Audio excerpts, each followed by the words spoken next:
तो बच्चों अभी हम पढ़ रहे थे टॉपिक हमारा writing art and city life 11th class का चैप्टर है, चैप्टर नंबर 2। और अभी जो है फर्स्ट नंबर डिलीट हो गया है, सीबीएसई ने आपका फर्स्ट जो चैप्टर है वो डिलीट कर दिया है सिलेबस से। ठीक है, तो मेन टॉपिक पे आते हैं। पिछले टॉपिक में हमने डिस्कशन किया था स्टूडेंट्स की मेसोपोटामिया की सिविलाइजेशन जो है उसको क्यों इतनी फेमस है, उसका कंट्रीब्यूशन वर्ल्ड को क्या है। ठीक है, तो आपको मैंने बताया था कि जो यूरोपियन लोग थे या जो ब्रिटिश या यूरोपियन जो लोग थे वो इंटरेस्टेड थे मेसोपोटामिया या इराक में खुदाई करने में, क्योंकि उन्हें लगता था कि कहीं ना कहीं उनके जो पूर्वज हैं, उनके जो एंसेस्टर्स हैं वो बिलोंग करते हैं मेसोपोटामिया से। ठीक है, तो एंशिएंट सिविलाइजेशन है, लगभग 5000 ईयर्स जो है इसका एज एक पीरियड है। ठीक है, अब हम आ रहे हैं बच्चों सीधे मेन टॉपिक पे, और हमारा जो नेक्स्ट टॉपिक है उसका नाम है मेसोपोटामिया एंड इट्स ज्योग्राफी, यानी मेसोपोटामिया और इसका भूगोल। देखिए छोटा सा टॉपिक है, इसको आप 3 पॉइंट में या 4 पॉइंट में याद करके रख सकते हैं। मेसोपोटामिया और उसके भूगोल को जानने के लिए मैं आपको देखो इमेज दिखा रहा हूँ, इस इमेज के थ्रू हम पढ़ेंगे। इमेज को आप देख पा रहे होंगे स्क्रीन पर, तो सबसे पहले आपको दिखाई देगा कि मेसोपोटामिया कहाँ पर है। ठीक है, तो मैं जो सर्किल आपके लिए सामने कर रहा हूँ आप ध्यान से देखिएगा। ये जो इतना हिस्सा मैंने आपके सामने सर्किल किया हुआ है, इतना हो सकता है थोड़ा सा बड़ा हो गया हो। ठीक है, तो ये जो सर्किल मैंने किया हुआ है पोर्शन बच्चों, ये वाला इराक है, याद रखिएगा, ये मत मानिएगा मैं एग्जैक्टली आपको वही बताऊंगा क्योंकि ये वर्ल्ड ज्योग्राफी वो है, मैप है। लेकिन ये जो पोर्शन है बच्चों ये वाला है इराक। आज का इराक ही एक मेसोपोटामिया की सभ्यता इसको कहा जाता है। ठीक है, आज के इराक की कैपिटल कौन सी है? बगदाद है। ठीक है, फिर एक्सपेंड करके ईरान तक ही मेसोपोटामिया की सिविलाइजेशन थोड़ा फैली हुई थी। तो ईरान को किसका पड़ोसी देश? इराक पड़ोसी देश। ठीक है, तो आपने देख लिया ये वाला पोर्शन जो है इराक का या मेसोपोटामिया सिविलाइजेशन का है। अब हम मेन टॉपिक पे आते हैं बच्चों। जहाँ तक ज्योग्राफी की बात करते हैं मेसोपोटामिया की, तो मैं आपको बता दूं कि हम इस मेसोपोटामिया की ज्योग्राफी को 4 जो डायरेक्शंस हैं उस बांट कर देखेंगे, 4 दिशाओं में बांट कर देखेंगे। वो 4 दिशाएं कौन कौन सी हैं मैं आपको बता दूं। मान लीजिए मेसोपोटामिया की सभ्यता है, तो वो 4 दिशाओं को ध्यान में रखकर हम बात करेंगे। एक बात करेंगे हम नॉर्थ ईस्ट, यानी कि नॉर्थ ईस्ट पोर्शन इसका कैसा है या फिर वो कैसा पोर्शन है, वहाँ क्या होता है। फिर हम बात करेंगे ईस्ट की कि ईस्ट में क्या है। फिर हम बात करेंगे नॉर्थ की, और एट लास्ट हम बात करेंगे मेसोपोटामिया की सभ्यता के बारे में साउथ की। ध्यान रखिएगा मेसोपोटामिया का जो साउदर्न पार्ट है, यानी कि जो दक्षिणी हिस्सा है, बहुत ज़्यादा इंपॉर्टेंट पार्ट है। अब मैं आपको सीधे क्लियरली दिखाता हूँ। जैसे अगर आप भारत का दक्षिणी हिस्सा देखेंगे तो ये इस एरिया में पड़ेगा जहाँ पर भी भारत होगा। ठीक है, और अगर हम मेसोपोटामिया की दक्षिणी भारत की बात करेंगे तो वाला ये हिस्सा जो है साउदर्न पार्ट है मेसोपोटामिया का या इराक का। ठीक है, तो अब चलिए डायरेक्शन देखना शुरू करते हैं। सबसे पहले बता दो बच्चों, जो इराक जो देश है वो बिल्कुल भौगोलिक विविधता वाला देश है। यहाँ बहुत अलग प्रकार का पर्यावरण वातावरण पाया जाता है। ठीक है, मैं ज़रा जूम कर देता हूँ, अब आप स्क्रीन को ढंग से देख पा रहे होंगे। ये जो कंट्री है बच्चों, सबसे पहले मैं अगल बगल का एरिया आपको बता दूँ। ठीक है, सबसे पहले ये देखिए, आप मैप देख रहे हैं, ये वाला जो है कैस्पियन ओशन है, ध्यान से देखना, बाद में आपको ज्योग्राफी में काम आएगा। ये वाला ब्लैक सी है, यानी कि काला सागर है। ठीक है, ये वाला टर्की कंट्री है, तुर्की एक देश है। ये सीरिया एक छोटा सा देश है, न्यूज़ में आप सुनते होंगे। ये लेबनान एक कंट्री है, जो मैं अभी सर्किल आपके सामने कर रहा हूँ। लेबनान न्यूज़ में बहुत चल रहा है आजकल। लेबनान, वहाँ भी बॉम्ब हुआ था, वहाँ पर एक्सप्लोजन हुआ था कुछ दिन पहले। ठीक है, और ये मेडिटेरेनियन ओशन है, बहुत ज़्यादा इंपॉर्टेंट है, इसको ध्यान में रखिएगा। भूमध्य सागर है ये। ठीक है, डेजर्ट ऑफ अरेबिया, ये ध्यान में रख सकते हैं आप। ये वाला अरेबियन या जो अरब प्रायद्वीप या अरब का रेगिस्तान इसको कहा जाता है। सऊदी अरब जो कंट्री है, ये वाला पोर्शन सऊदी अरब में है। ठीक है, पर्शियन गल्फ ये वाला हो गया आपके सामने। इजिप्ट यानी कि मिस्र, नील नदी जहाँ बहती हुई ये वाली है। ठीक है, रेड सी जो है, या जिसको हम लाल सागर कहते हैं, वाला आपका जो पोर्शन है ये वाला है। ठीक है, तो ये बहुत सारी चीज़ें। और ये जो इंडस रिवर है, रिवर इंडस, ये जो पाकिस्तान में बह रही है, भारत से ही होकर जाती है, जम्मू कश्मीर से, ये भी है। तो हम बात कर रहे थे कि इराक की ज्योग्राफी कैसी बच्चों। जो इराक बच्चों को बहुत भौगोलिक विविधता वाला देश है। इसकी भौगोलिक विविधता को 4 हिस्सों में बांट कर देख सकते हैं।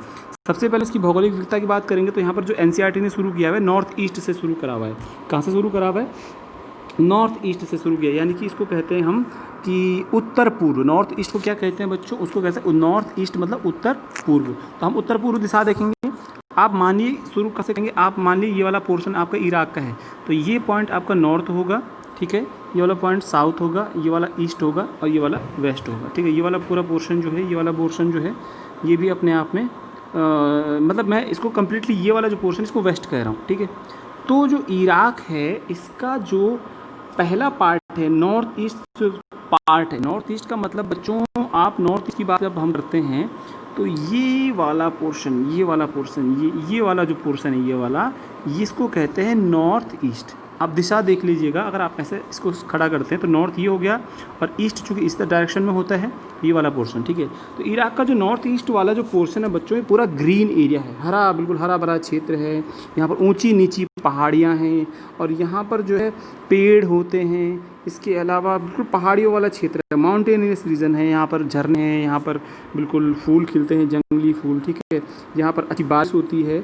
और आपको बता दें कि लगभग 6000 साल से लेकर के 7000 साल पहले, 6000 साल से 7000 साल पहले ईसा पूर्व में पहली बार जो खेती हुई थी इस क्षेत्र में एग्रीकल्चर किया गया था। मैं आपको पॉइंट टू पॉइंट वीडियो ज़्यादा लंबा ना होते हुए बता रहा हूँ, ठीक है। तो मैंने नॉर्थ ईस्ट पार्ट की आपको फीचर्स बता दिए। दूसरी अगर हम बात करते हैं बहुत इंपॉर्टेंट नॉर्थर्न पार्ट की, तो उत्तरी जो इसका हिस्सा है मेसोपोटामिया का, अगर आप बोलेंगे तो ये वाला मेसोपोटामिया का उत्तरी हिस्सा है, ये पूरा का पूरा ये वाला नॉर्दर्न पार्ट आप देख सकते हैं, ठीक है। तो ये पूरा उत्तरी हिस्सा जो मेसोपोटामिया का है या इराक का है बच्चों, वो पूरा का पूरा एक ऐसा क्षेत्र है जो कि जिसको स्टेपी ग्रास लैंड जहाँ पाया जाता है। ठंडे, आपने सुना होगा 7th क्लास में कि स्टेपी ग्रास लैंड्स यानी कि ठंडे घास के मैदान का जो है, जो यूरोप में या आपके एशिया में पाए जाते हैं, वो स्टेपी उनको कहा जाता है। तो यहाँ से उत्तरी भाग है इराक का, वहाँ पर स्टेपी ग्रास लैंड्स पाए जाते हैं और स्टेपी घास के मैदान पाए जाते हैं वहाँ पर। और ये थोड़ा ऊपरी पहाड़ियाँ हैं, फिर वहाँ स्टेपी घास का मैदान है। यहाँ पर बच्चों जो होते हैं, लोग जो होते हैं एग्रीकल्चर कम और एनिमल हस्बेंड्री ज़्यादा करते हैं और उसमें भी एनिमल हर्डिंग करते हैं, यानी कि बकरियाँ भेड़ पालते हैं, पशुओं को पालते हैं, ठीक है। तो खेती से ज़्यादा बढ़िया जो है इन पहाड़ियों का क्षेत्र है। आमतौर पर पहाड़ों में लोग एग्रीकल्चर के बजाय पशुपालन ही करते हैं, ये कॉमन चीज़ सब जगह के लिए। फिर हम अगली चीज़ पर आते हैं, बहुत बढ़िया चीज़ है हमारे पास, और वह ईस्ट, यानी हम देखेंगे पूर्वी हिस्सा। तो पूर्वी हिस्सा का अगर हम देखते हैं बच्चों, तो टिग्रिस रिवर जो है, ये वाला हिस्सा, ये क्या ईस्टर्न पार्ट है। ये कौन सा हिस्सा है? ये है ईस्ट, ठीक है।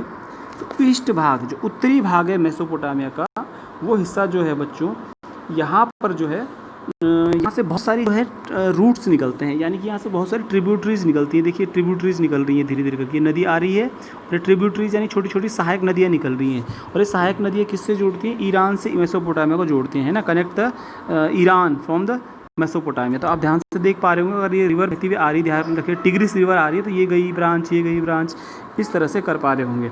तो आपका मैंने एक और डायरेक्शन क्लियर कर दिया है यहाँ पर, और जो डायरेक्शन आपका था नॉर्थ ईस्ट वाला डायरेक्शन था, टिग्रिस रिवर हो गया। तो कुल मिला के हो गया। अब हम लास्ट पॉइंट पे आते हैं, वो है साउदर्न पॉइंट, जो सबसे ज़्यादा इंपॉर्टेंट मेसोपोटामिया में साउदर्न पॉइंट।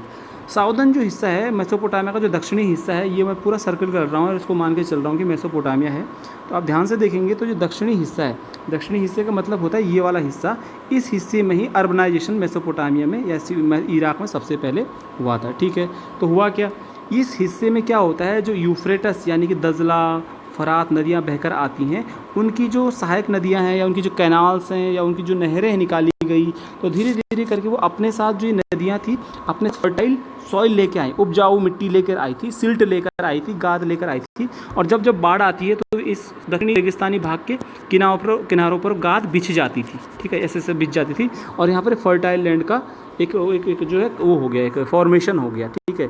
और धीरे धीरे करके जो ये नदियाँ कहाँ से आती है, पहाड़ी क्षेत्रों से आ रही है, नॉर्थ से आ रही हैं और ये मैदानी क्षेत्रों में बहने लग गई हैं। एक एग्जांपल लगा सकते हैं आप इसका अंदाज़ा, जैसे भारत में गंगा, यमुना वगैरह ज़्यादातर हिमालयन रिवर्स जो हैं नॉर्दर्न पॉइंट से निकलती हैं, उसी तरह से नॉर्दर्न पॉइंट से ही इराक में भी नदियाँ यूफ्रेटिस, टिग्रिस वहाँ से पहाड़ों से ही निकलती हैं। हमारी गंगा ना एक फर्टाइल लैंड का निर्माण करती हैं, गंगा प्लेन बनाती हैं, सॉइल आती हैं। अगर आप रिवर को देखेंगे, कालसी वाला एरिया, विकास नगर देखेंगे तो गंगा का प्लेन ही या यमुना का प्लेन ही इसको कहा जाएगा। तो फर्टाइल सॉइल को कंस्ट्रक्ट करते हैं, फॉर्मेट करते हैं, ठीक है। तो इस तरह से धीरे धीरे करके साउथ को भी एक फर्टाइल बनाने में आपका यूफ्रेटस और टिग्रिस कॉन्ट्रीब्यूशन है। तो आपके लिए छोटा सा टॉपिक हो गया है कि explain the geography of Mesopotamia. तो you can classify the geography of Mesopotamia into the 4 parts, और मैं आपको 4 पार्ट्स फिर से बता रहा हूँ, 1 2 3 4। फर्स्ट पार्ट मैंने आपको बताया नॉर्थ ईस्ट। तो अब लोकेशन ऑफ नॉर्थ ईस्ट, उत्तरी पूर्वी भाग में क्या है ये बताएंगे, फिर आप बताएंगे नॉर्थ हिस्से में क्या है वो बताएंगे, फिर आप बताएंगे कि ईस्ट वाले हिस्से में क्या है वो बताएंगे, फिर आप बताएंगे साउथ वाले हिस्से में क्या है वो बताएंगे। तो नॉर्थ ईस्ट में मैंने आपको बता दिया, नॉर्थ ईस्ट वाला जो है ऊंची नीची पहाड़ियों वाला क्षेत्र है ना। नॉर्थ वाला जो पार्ट है वहाँ से नदियाँ निकलती हैं, उत्तरी भाग से जो नदियाँ निकलती हैं, यहाँ पर जो ये वाला पोर्शन है इराक का, और यहाँ पर नदी स्टेपी ग्रास लैंड्स हैं। अगर आप ईस्ट की बात करते हैं तो वहाँ से रिवर्स जो हैं कैनाल्स निकलती हैं और इराक की तरफ निकलती हैं ट्रिब्यूटरीज। और अगर हम साउथ की बात करते हैं तो वहाँ पर एक तरह से डेजर्ट है जो कि फर्टाइल है, और यहीं पर अर्बनाइजेशन हुआ था, राइटिंग आर्ट हुआ, सीज डेवलप हुई थी। आप देख सकते हैं उरुक, मारी और बेबुलून जो है इराक के साउथ में, यहाँ उरुक मारी और बेबीलोन जो है इराक या मेसोपोटामिया के दक्षिण में ही डेवलप हुए हैं, साउथ में ही डेवलप हुए हैं। वीडियो देखिएगा ध्यान से, ठीक है। Thank you very much.